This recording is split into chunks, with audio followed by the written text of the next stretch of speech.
On this episode of the podcast, we're going to be continuing with the Australian theme this week. We have on number 116 in the world, Chris O'Connell. We speak with Chris about his amazing performances in 2019, reaching many finals on the Challenger events, and also when he bageled Rublev at the Australian Open.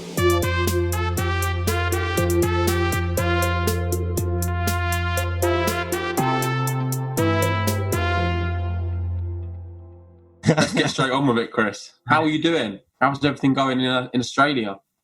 Yeah, it's good. The coronavirus hasn't hit as bad over here, even though we're still pretty restricted with doing things. It's been all right.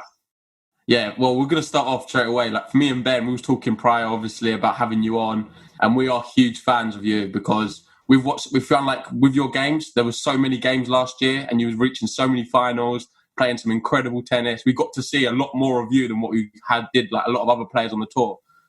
So thank you so much for coming on. We're huge fans. Yeah, we've got a lot to talk about. I appreciate you guys watching me. No worries, man. Yeah, literally been following you on like obviously the Challenger Tour and stuff. You obviously had an amazing start to 2019. Didn't you have like an injury, like a knee injury back in 2018, which you were out for 6 months? Was that right? Yeah, from January through to July, I think I was out. Yeah, I think I read that. So I played in August that year. Yeah. So I had about 7 months off with the knee injury. And then I saw like obviously you were just sort of getting back to business a little bit just for the back end of 2018, but then when you hit 2019 it seemed like everything was just sort of like coming back together again, and you were just going final. I was looking down the list, I was like, I can't believe this. It's just like crazy how many finals. I remember them, but I didn't think it was so many. Like looking at the things, I didn't realise there were so many finals. You was always there. If you went to the tournament, you know Chris is going to go all the way. That's it. Yeah, I mean, I was just on a roll, and just every single week I was just finding ways to win matches, and found myself playing like a Sunday final most weeks. Anyway, before we get too much into the tennis, what I wanted to ask you is, what's it like being in Australia? Because I'm assuming you're not there very often, right? You're always travelling. You're always in Europe, America. Yeah, I mean, when I go on tour, I leave Australia behind. I don't really come back all that often because it is so far away. So I usually base myself in Europe, or I base myself in the States. So I mean, it's good to be home for an extended period at the moment, although I'm pretty keen to get back out there. Oh, nice. You've been seeing a lot of your family and stuff? Yeah, I live with my family. Okay, nice. So I get to see them, get to see my brother, sister, my girlfriend a lot more. I bet she's happy. Yeah, very happy that I'm home, obviously see my mates as well, so it's good. That's awesome. Have you been up to anything other than seeing that? Have you been in total lockdown over there, or have you been still free to just roam around, see your friends, see obviously your girlfriend, things like that? Yeah, the first month in lockdown, it was pretty strict with seeing people. But they've loosened up restrictions now, so you can have a few people over. You can go to mates' places. A couple of the bars are now opened. I mean, it's been good. I'm surfing quite a lot. Nice. Yeah, doing some things that I usually do because I'm always traveling. Nice. That's very cool. We've spoke to a lot of different tennis players. They've all got their hobbies. Some of them are studying. Some of them are in the stock market. And Chris is surfing. So brilliant. That's what we like to hear. That's the Australian way, isn't it? Yeah, that's right. So I'm guessing like the weather must be pretty hot over there if you're surfing it up, is it? Well, it's just gone into winter. Okay. But in saying that, it's still quite warm. I mean... It's like our summer. Yeah, I mean, I was training today and it was like 20 degrees. It was quite warm. I mean, the water's starting to get a bit cold, but a wetsuit can handle it. Yeah, I mean, well, you have to be used to it. Obviously, there's a lot of big tennis tournaments that happen over in Australia and that, isn't there? So obviously you have the Australian Open, and I've said on other episodes, but you see people frying eggs on courts out there.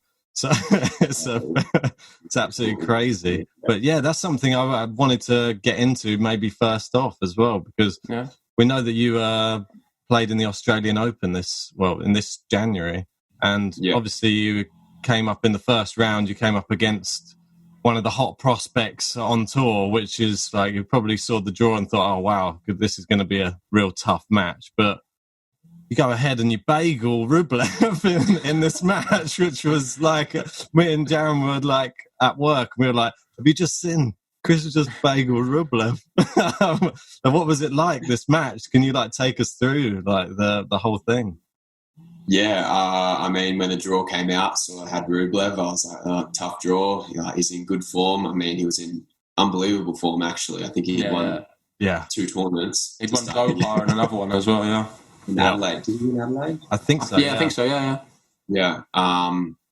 So I was like, well, tough draw, but I mean, he's going to have a loss soon. Why not be me? And I mean, I had an unbelievable 2019, so I had a good preseason as well, so I was feeling fresh. I thought it was a good quality match. There was a good atmosphere out there. I played on one of the back courts, but all my mates were out there, and it was an awesome experience. I lit it up in the second, but I mean, he was just too good over the course of 5 sets. I'm pretty inexperienced in 5-set matches. It's a bit of a marathon. But yeah, I thought it was a good quality match, and just a bit unlucky maybe not to sneak into a 5th set there. I agree. But yeah, it was okay. What was going through your mind when you were 16? When you must have been going through it. You must have broken him and then broken him again, thinking, "What's going on here? Do you reckon I'll be able to win this?" Yeah, I mean, I really was just seeing watermelons for a little bit there. It was late in the Arvo, and I was feeling good, feeling fresh, and I was smoking. I was loving the conditions. But again, he came up too clutch in important moments. So that was that. Well, he's one of those. Well, like you said, he's one of those players that hot prospect coming into that tournament. Everybody was sort of expecting big things from him, but you're the home favorite as well. In that match, obviously, there's been so much. That's like another thing I just wanted to sort of cross onto is Australian tennis. Like, it's probably at one of the highest levels it's been in so many years. Like we've been saying about the US side as well. US have got, they're sort of comparable. Like US and Australian tennis, it's just like the best of the best right now. Like, what do you think that's down to?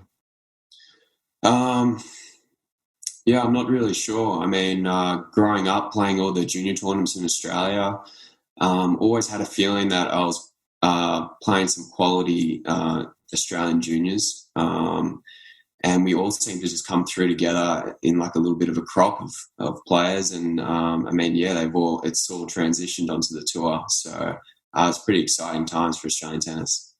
How close are all the Australian guys together? Because I know the American, they're all gaming together at the moment. On tour, they're always there chatting to each other, like helping each other through a loss. Seems to be supporting each other. What's it like in the Australian camp? Yeah, I mean, everyone's pretty close. A lot of the dudes live in like Melbourne and Brisbane. There's not too many guys in Sydney where I am. But I mean, we all grew up playing against each other. So we've known each other for years and years and years. So, yeah. Do you have any stories particularly with Alex de Minaur? He was a little bit younger than me. He was a 99 birthday and I'm a 94 birthday, so I didn't really have much to do with him growing up. Makes sense, yeah. I think my little brother might have been playing him because they're the same age, but I didn't come up against him at any point. So you're more like are you a year older than Kyrgios then? That makes I grew up playing with him. I played him. First time I played him or saw him, he was 8 years old and I was 9. We were playing a little round robin tournament locally. So, I've been traveling with him, under 12s, under 14s, Australian nationals. That was fun. Yeah, I'm sure you got plenty of stories then. Yeah. Yeah, he's a bit of a character, isn't he, on the tour? I think he's like a breath of fresh air for some people. Some people are more the older class of tennis fan probably don't take to him so well. But we know that there's a new breed of tennis coming through, and that's I think we're trying to promote on this podcast as well, just to show that we just want to promote all of these young players coming through, because anyone could be the next Nick Kyrgios, anyone could be the next, you don't know, or Alex de Minaur, but we just need to get the exposure on people. That's why I'm hoping that if people didn't know who Chris O'Connell is before this, hopefully we can put you more on the map as well, because these players need the respect they deserve. I think you're up there. You're in the, 116 in the world at the moment. Yeah, that's right. Yeah. And no doubt next year you'll be, we think probably top 50 or something if you continue on that form. Yeah. Yeah, so that's what I mean. But they should be putting promotion. Yeah, yeah, exactly. No pressure. But we think that the people, they should be putting the promotion behind the players now. They can see the hot run of form and stuff that you're in, and surely they should be having a lot of backing behind you. Yeah, we spoke about it so many times on the podcast. We feel like there needs to be a lot more promotion for the Challenger Tour and sort of the ITFs as well, really, because anyone inside the top 500 can play tennis at a ridiculously high level, and we find it entertaining. I'm sure loads of other people would find it entertaining if it was more accessible and it was sort of put to the front of their in their view, really, so it's accessible for everyone. And you're definitely someone who we feel like a lot of people should know who you are. And it sort of plays into sort of the financial fair play sort of stuff, where money should be sort of coming down the rankings a lot more. It should be spread more evenly. And it's definitely an aim of our podcast is to sort of promote more of that. Yeah, that's awesome. Yeah, that's great. I mean, the Challenger Tour is incredibly high quality.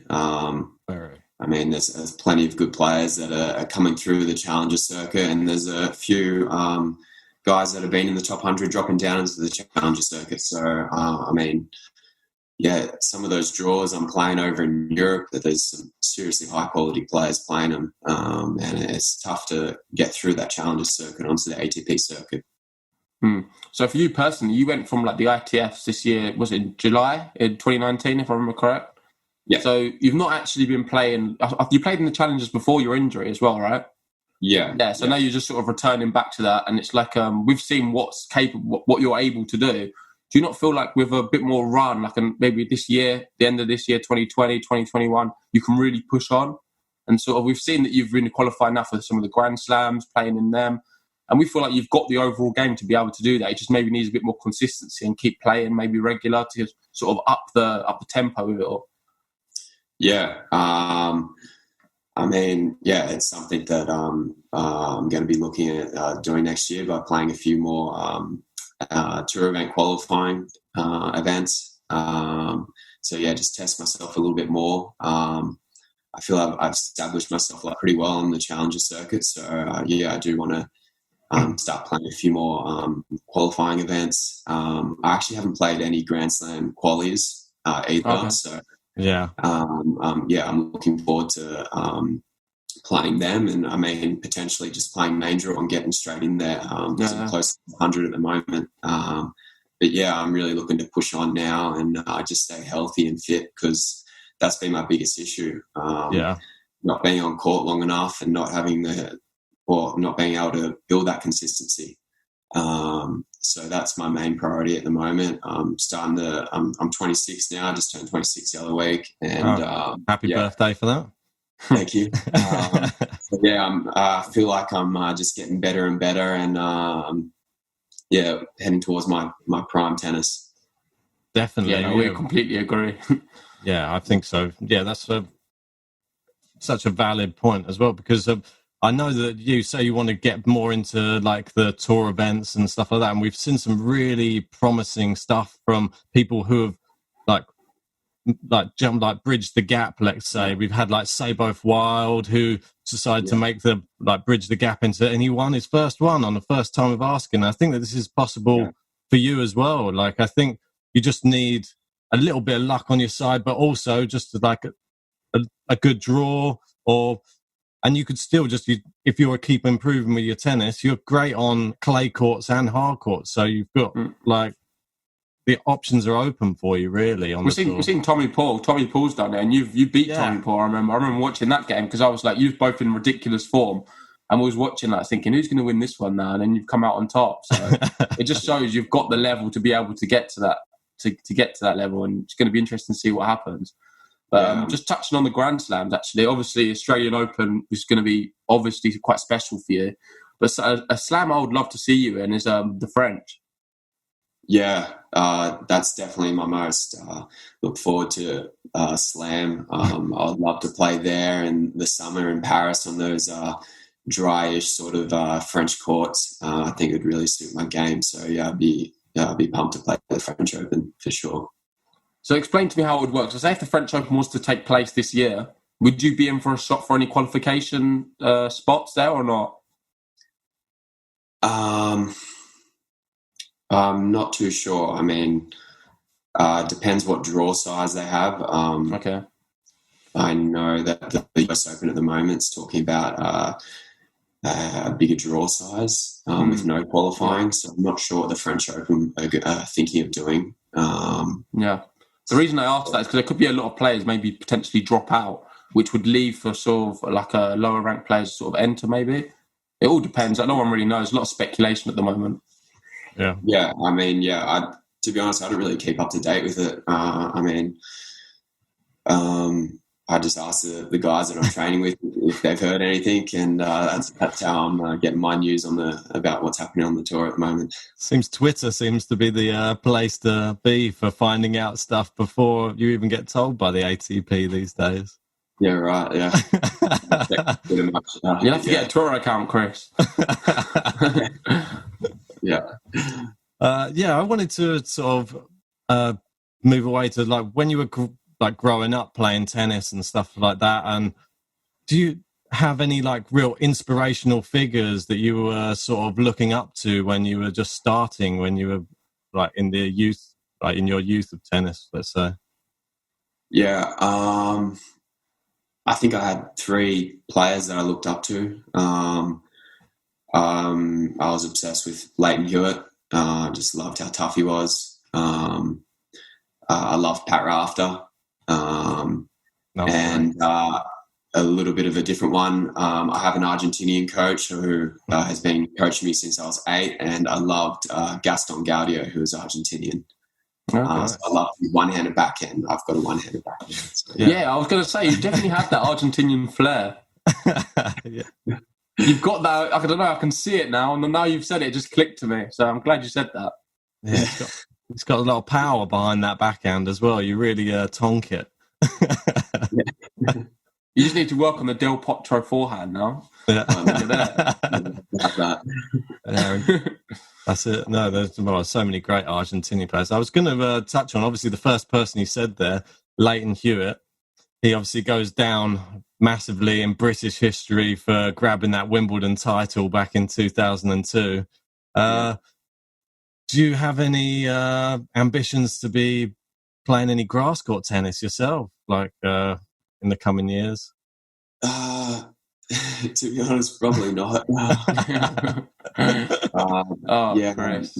I don't really like the quick courts all that much. I mean, it feels great to play on grass, but I mean, I've had that Argentinian coach, so all my swings and everything are suited to slower courts. So I much prefer playing in slow, hard court. That's fair enough. We'll have to come over and watch you in some events over in Europe then. Paris. We'll go Paris then. That's exactly. Catch French you Open. Catch you on the dirt instead. Yeah. Yeah, just talking about that though. Obviously, for obvious reasons, Rafael Nadal is sort of considered like the king of clay. You've got like Dominic Thiem is like the prince of clay. Like, all these little nicknames and stuff. But like, is there like any other players who's a bit under the radar who you've seen play on clay you think can really reach like a potentially, if this French Open goes ahead, someone to consider aside from them two? I haven't really given it much thought. I mean, those guys are just locks when you think about the clay court season team and Nadal, but obviously Djokovic is going to be there as well. Of course, yeah. Is there a certain player on tour that you would like say that you watch and you would class as like your like favorite player to watch on tour? I love watching Stefanos. Okay. Oh yeah, very good. I like how he plays. Gets into the net quite a bit. I love his one-hander. He's pretty tough. Yeah, I like watching him play. Yeah, definitely. Have you got to see much tennis recently at all? Because obviously there's like a few different events going on now. You've got exhibition tennis. I think there's the Adria Tour, and then there's another US showdown thing going on with top players. Have you been watching any of that at all? No, not really, to be honest. I've just been sitting in front of the couch and just watching the rugby league because that started over in Australia at the moment. Okay. And the Australian Football League, the AFL. Okay. Yeah. I haven't been watching too much tennis, so yeah. So you sort of switched off from tennis for the moment. Yeah, I don't really watch too much tennis. I do watch a lot more challenger tennis because that's what I'm playing in. Yeah, I am a bit of a sports nut, so I watch a whole bunch of different sport. It's funny because when we spoke to Ilya Marchenko, he was of the same mind. He says, I couldn't sit through a tennis match and watch 5 sets. He said, I couldn't think of anything worse. But playing it, he loves it. I think a lot of tennis players feel the same. Like they love tennis. They've got this skill, but then to sit there and watch it, for them, it's just more frustrating more than anything. They just want to sort of get out on court and sort of play. Yeah, I mean, you train for a few hours. I guess the last thing you want to do is then go and sit in front of the TV and watch tennis. I mean, it is your life. So it is good to get away from it and watch something else. So, yeah. Nice. Have you been training at all, or is it just solely Netflix and sports? No, I've been training. I've been training about 3 or 4 times a week since lockdown. And I've just started upping it in the past week because we've got this internal Tennis Australia tournament being held in Sydney in a couple of weeks' time. So I'm looking forward to playing that. Oh, nice. Do you know, is there any other Australians entering that we might know of? Or? Yeah, so there's 3 tournaments. There's one in Melbourne, one in Sydney, and one in Brisbane because we still can't cross the state borders yet. Okay. So I'll just be up against all the Sydney players. So I'm pretty sure Jordan Thompson will play, me, Alexander Vukic, who's sitting around 180 at the moment. Yeah. Max Purcell, who's around like 220. A couple of other players. So it should be good. Yeah, I mean, there's obviously tons of top players. I noticed that there was I think it was 24 players inside the top 500 for Australian men's tennis, which is so good. Yeah. Like, obviously, we saw at the Australian Open as well. We had was it Purcell and Saville got to the doubles final as well. Yeah. I was cheering them on. I was hoping they were going to get it. Yeah, that was enjoyable. I mean, their form on the Challenger Tour, they won so many titles together on the Challenger Tour. So for them to translate that into a Grand Slam was unbelievable. Yeah, it's so funny as well because we was watching some of the games and we was laughing because we couldn't tell who was who. They had the very similar look. I don't know if it was to throw off the opposition, but honestly, we could not tell the difference at one point. Yeah, they both had the same hairstyle and were wearing the same cap, I think, at one point. And it was just like from behind when they were serving, you just couldn't tell. Yeah. I didn't know who was at the net who was serving. Yeah, definitely. I know. Good tactics, that I think. Yeah, for sure. Yep. I wanted to touch on. I know that we sort of skimmed over it a little bit. Just we're just going through all of your finals and like the matches that you played. The one that you won like in October last year in Fairfield in the US, which you have played against another big name, Big Steve Johnson in the final there. And and firstly, you didn't drop a set for the whole entire tournament, which was incredible. And then to beat Steve Johnson, very well-respected player on the tour as well, to beat him in straight sets, incredible. What was like the secret that week? Like, was just everything going right, or? Yeah, I mean, I'd just flown from Europe, so I had my last tournament in Europe was in Romania on the clay, and then I had 2 weeks off getting ready on the hard court for the the American swing. But yeah, my body was feeling unbelievable. I was serving really well all week. And I don't know, I seem to really like those courts as well because about 2 years prior, 2017, I made a semi-final there in that challenger. So yeah, those conditions and those courts just suit me. And I played some really good tennis all week. It was just locked in all week. Yeah, I noticed. He had a lot of praise to say about you afterwards as well. I know he was saying, there was a quote saying about how you was just too good on the day and he just couldn't get near you. And like, was that some of the best tennis you've played in your career? Yeah, for sure. I mean, it was definitely the best serving performance by me all week. I was just so consistent with my serving. I was serving a lot of aces, a lot of unreturnables, and when that's firing, then the rest of my game seems to lift as well. So yeah, I was just feeling it. Yeah, awesome. I noticed it for sure because there was a couple of the shots on there. I was watching some of the highlights earlier.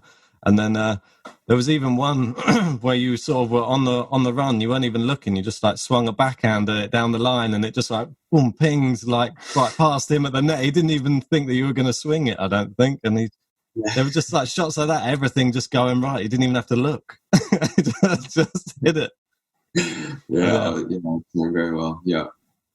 But yeah, high praise from Steve Johnson. I noticed you beat another sort of young British hopeful in that tournament as well, Jack Draper, who is like quite a young player at the moment, 18. And there's sort of a small little bit of hype around him in the UK. Just hoping he might be able to maybe step into the shoes of like an Andy Murray at some point. Yeah, I mean, is he 18? I'm not. Yeah, 18. He's young. Yeah. I mean, he's incredibly young, and he's got an unbelievable tennis body. He's tall. He's got a huge game. So yeah, he's definitely got a bright future. I mean, he's got a bomb to serve. He sneaks in quite a bit, so he'd probably be pretty good on the grass. But yeah, very talented player. Yeah, super talented. I noticed, like, I just wanted to flick back because I was looking through all of these finals, all the other tournaments that you had played. There's a couple of other players. There was another player who was in sort of red hot form that you managed to take out, Juan Pablo Varillas. And we were following him so closely last year, and you took him out in 3 sets. Which what was this guy like? Because I don't think many people know who this guy is. But so that tournament I think was actually in Italy. Casanova, I think I played him. That draw was it was a future, but it was quite a tough future. There was a lot of good players in that draw. Yeah. I can't remember what round I played him in. I think it might have been quarters, but quarters. Yeah, I think it's quarters. Yeah, but he was extremely tough. That was that match was like in the middle of the day, really dry clay, humid conditions, and that was actually an incredibly tough match. One of my toughest matches all year, actually. But yeah, he was. He's a very solid player, very good clay court player. He finished off very well. I think after that game, he just went on a storm mode. He was winning everything, and we've seen him a lot playing in the clay court, and especially the clay court swing in different tournaments. And he's an exceptional player, so it was impressive to be able to beat him for sure. Yeah, definitely. Yeah. That sort of carries on like what you were saying there about the conditions and stuff. I've sort of raised this on a couple of the other podcasts. I'm just interested because players have to play in such crazy conditions. I mean, I know that I could never be a tennis player because all you ever play is in like exceeding heat all the time. I think I'd probably pass out after one set, I think, in these conditions. Is there any conditions that in your career that you can remember where you just thought, this is a joke, I can't believe I'm playing in these conditions, too hot, too windy, too... Like unplayable. Like unplayable conditions, you're still playing. Yeah, plenty of times. I mean, especially in Australia, playing the challenges in Australia, you know you're going to get unbelievable wind. It's crazy how windy some of these tournaments are in Australia. So I don't enjoy that. And some of the other conditions I remember. We've noticed it on our ears because when we listen to the stream, it's honestly unbearable. We have to turn the sound down big time. It's just non-stop wind, and it's surprising because people always look at like Australia and America as well, like very hot countries, humid. Yeah. But you don't realise that when it's stormy there, You really notice it. Incredibly windy. And then I remember, in Houston, end of last year, the Challenger there, it was incredibly cold, single digits. I think I played my first round match and it was 5 or 6 degrees. Oh, so I had like hand warmers in my pocket. So yeah, that was pretty tough because I'm not used to playing in the cold. Yeah, does it get like, do the courts get slippery or anything in those conditions, or? Early in the morning, the courts are pretty dewy, but I mean, once it dries up, it's all right. Oh, that's not too bad then. Yeah, because we've seen like, I don't know if do they always call all these matches off due to rain? I've seen some players that are still playing during the rain, like in some of these streams online. I don't know, do they just call it, like obviously in Grand Slams and stuff, as soon as it starts raining, they just call it off and then they start again afterwards? Yeah, I mean, some of the clay courts can take a little bit, but as soon as the lines get a little bit slippery, then they can it. So yeah. So onto a bit of like contemporary news at the moment. I'm sure you've seen like stuff about the US Open, like talking about how they're trying to make it played. There was a big player council meeting the other day on Zoom, I hear about, and what's your thoughts on it? Because a lot of players who don't actually want to go to the US Open now because of the whole quarantine period, they're only allowed one player from their team. And there's a lot of like some of the big guys specifically, like Novak doesn't want to go. Rafael probably saying he's not going to go. What's your thoughts on it? Look, I mean, I've never played a US Open, so I'd be happy to go over. I'm sure the USTA and everyone involved is going to make it safe enough for us. So I'd happily go over and play. I mean, I haven't heard anything new, any new updates on the US Open. I think there's going to be an announcement in the next couple of days, maybe even tonight. I'm not too sure. Yeah, I forget. It was coming up. So. Yeah. I mean, I'd be happy to play. And that's what I was thinking. It might open it up to a lot of players who probably wouldn't have a chance to have played, or even players like on the fringes of the top players, to have a chance to actually win a slam.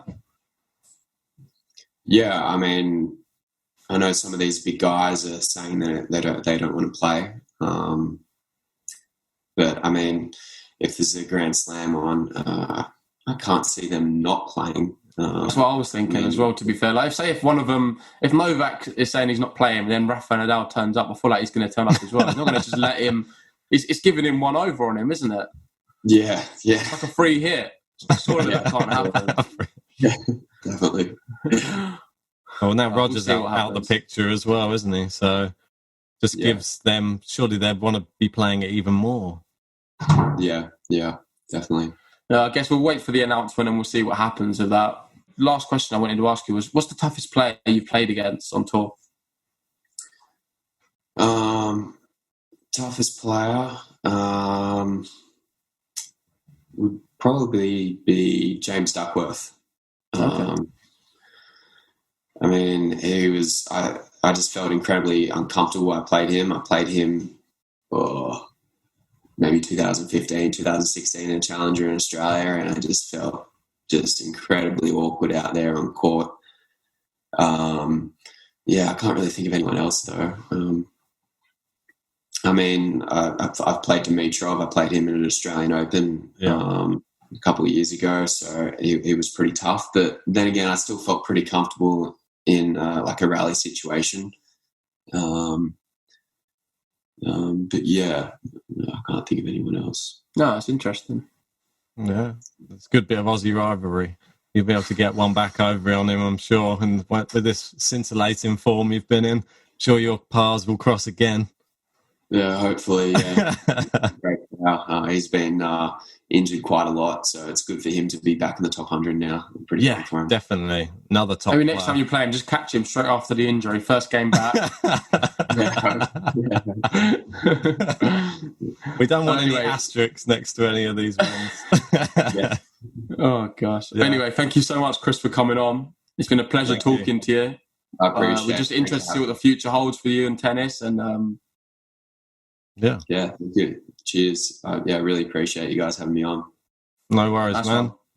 Take care. Have a good rest of the day.